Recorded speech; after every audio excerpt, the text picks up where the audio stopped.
Dana, first of all, let me ask you, congratulations. I mean, you made it through the whole pandemic, nobody laid off, you kept people employed. Hats off to you. I know a lot of people were involved, but you made a point to say, we're going to get through this thing, we're going to hold fights, we're still going to do that. You got to be pretty proud of yourself. Yeah, it's definitely the hardest thing that I ever went through in my whole career, but without a doubt, one of the proudest things, to not lay off an employee. Or, I mean, if you look at how massive the NFL is and how powerful the NFL is, they're on their second round of layoffs. And we haven't laid anybody off and haven't cut anybody's salaries or anything like that. We just charged right through it. Glad it's over. You got the big fight coming up this weekend, sold out T-Mobile, packed house. Will this be one of your largest pay-per-view gates? Yeah, it's one of the largest gates ever. It's the most pre-buys ever for a fight. It's just, this thing is trending off the charts right now. So, and I mean, you feel it here in Vegas this weekend. It's people are ready to get back to having fun. I mean, you got us sold out at T-Mobile. You got Garth Brooks sold out at Raider Stadium. Rogan and Chappelle sold out MGM Grand Garden Thursday and Friday night. Justin Bieber sold out at the Wynn, and the list just goes on and on of all the things that are going on this weekend, and they're all sold out. I guess you attribute that to people wanting to get back to their lives and having fun and doing things and being with people. Is that how? 100%. People are done.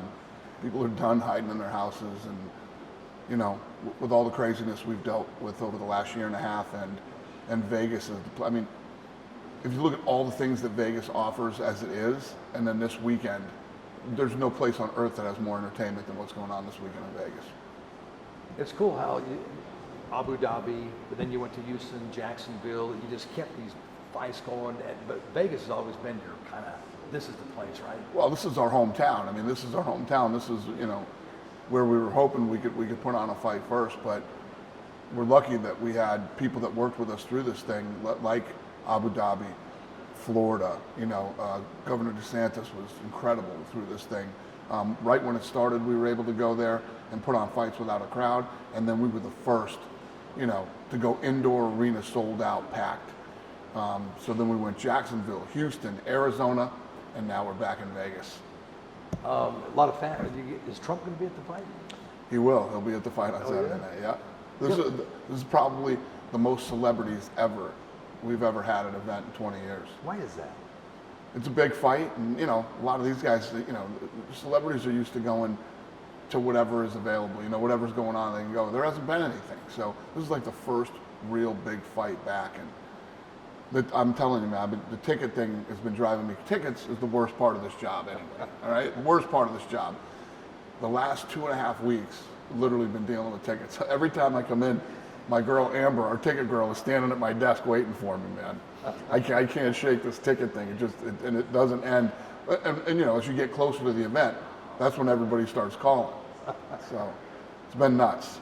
I was looking on StubHub. I think the cheapest was close to 700. The most expensive into the thousands. I'm just thinking, this has got to be like this is almost like the McGregor Conor kind of a deal, almost, right? I was just looking. It was a couple days ago, maybe it was a week ago. 2 tickets in the second row sold for $215,000. $215,000 for 2 tickets. Yeah, that's crazy. Yeah.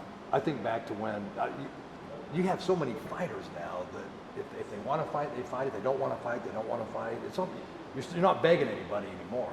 You got so many quality fighters that they're coming, right? You don't have to beg John Jones to come out and fight, or Conor, because you got the stable of so many great fighters. Come on, media guys. Oh, is the cameraman with the phone? Was this guy?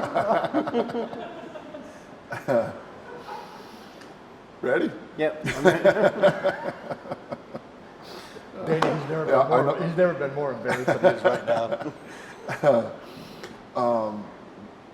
Yeah, as this thing has grown, we are a global company. We have fighters from all over the world. We put on a lot of fights too, though. We're doing 44 fights a year. And but there's never going to be a position where, I've gone out You know, I've been terrorizing Habib to come back. When Cormier wanted to retire, I would have loved to have seen him fight a couple more. But yeah, no, there's never a situation where I'm out chasing a guy. If you want to fight, we got fights every Saturday. You see John Jones fighting soon? He won't fight this year. He said he's going to fight next year. So when he's ready, I'll have a Saturday for him. What about Conor's been a dream come true, hasn't he? What's that? Conor McGregor has been an absolute dream come true for UFC. Yeah, no, the kid's, you know, not just a superstar for us, but a superstar in global sports. You know, no matter where this kid goes, you know, he gets mobbed, and fans love him. Yes, the answer is yes. He's been incredible for us, for the business and the brand. With the Olympics coming up, I was just talking to somebody. You have boxing, and then you have UFC. Why wouldn't you put? Is it just too difficult to put the to put mixed martial arts into the Olympics? It should have been done a long time ago. But that's, you know, it's not anything that I'm chasing. Oh. I don't care if it ever happens, to be honest with you. I don't need the Olympics. Yeah.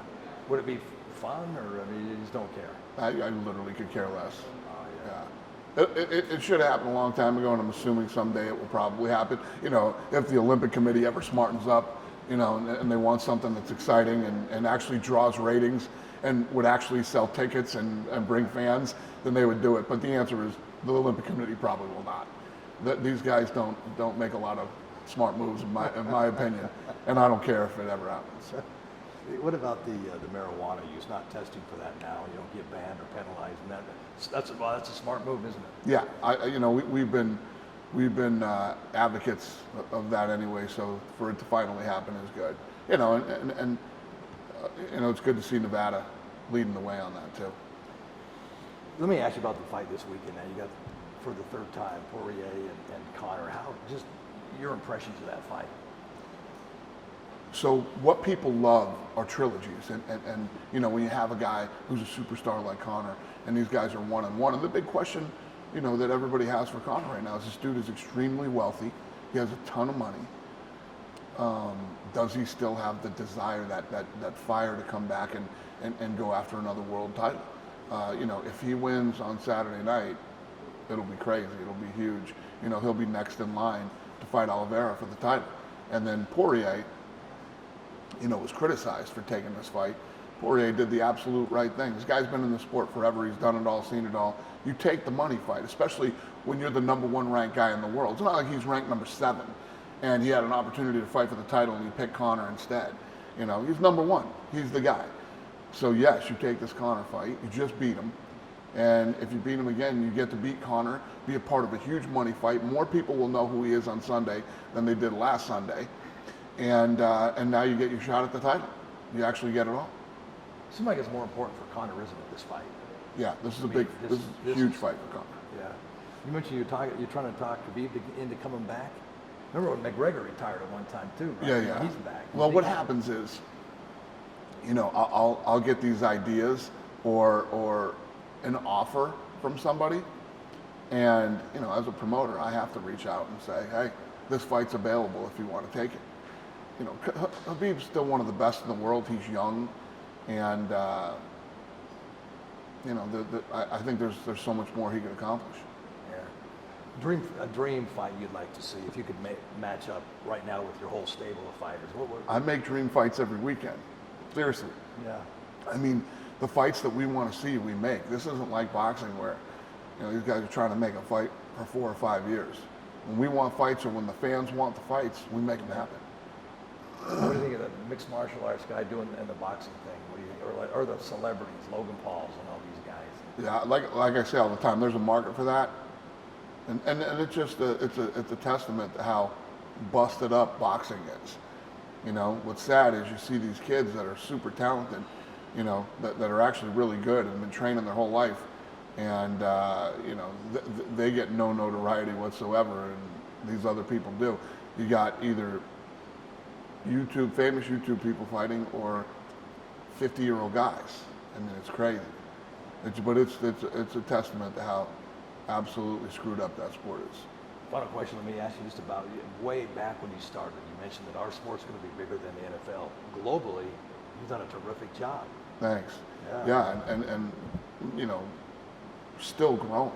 I mean, people were asking me yesterday, what's the ceiling on this thing? And I said what I've always been saying, except a lot more stuff is real than it was 10 years ago. It's like, well, how many people are in the world? 7 billion, something like that? So when we started this company, right, and we first started doing interviews with you guys, I had DirecTV, Dish Network, and in-demand pay-per-view. Those are my 3 outlets. Then if I wanted to cut, deals in Germany or Italy or Australia, I had to go cut all these separate deals. Now, with streaming, we're all starting to, think about this, in the next 10 to 15 years, I believe that you and I grew up with NBC, CBS, ABC. There will be 3 of those, but global. I don't know who the players are going to be. Could be YouTube, could be Netflix. Imagine if Netflix got into sports with the distribution and things that they have. And when I put on a fight in the right place at the right time with the right guys, I could be doing 5 million pay-per-view buys every time when I put on a massive fight, I could do 15 million pay-per-view buys. And the list goes on. I mean, So when you talk about all these other sports, right, and how valuable they are or aren't, when you look at the UFC and think about what the potential is here, there's no other sport like it. What's your biggest challenge? Time. There's not enough time in the day to, I come in here in the morning and it feels like I do a few things and then like it's 6:30. You know what I mean? I'm like, how the hell is it 6:30 right now? Time is the only thing that holds us back from so much more that I feel we could accomplish in a day. What's your secret to workout? Look at you. I'll tell you what the secret is. Everybody's asking me that. The only thing that I'm doing differently than I've done in the last 10 years, I hired a trainer. I never had a trainer before. So I'd come in here, do the exercises that I like to do, and never do the ones that I didn't like to do. So it's a game changer hiring a trainer. Wow. Yeah, it's completely changed my life. That's great. You look good. Thanks, brother. Dana, thank you so much. I appreciate that. Good to see you. Just shut my quick.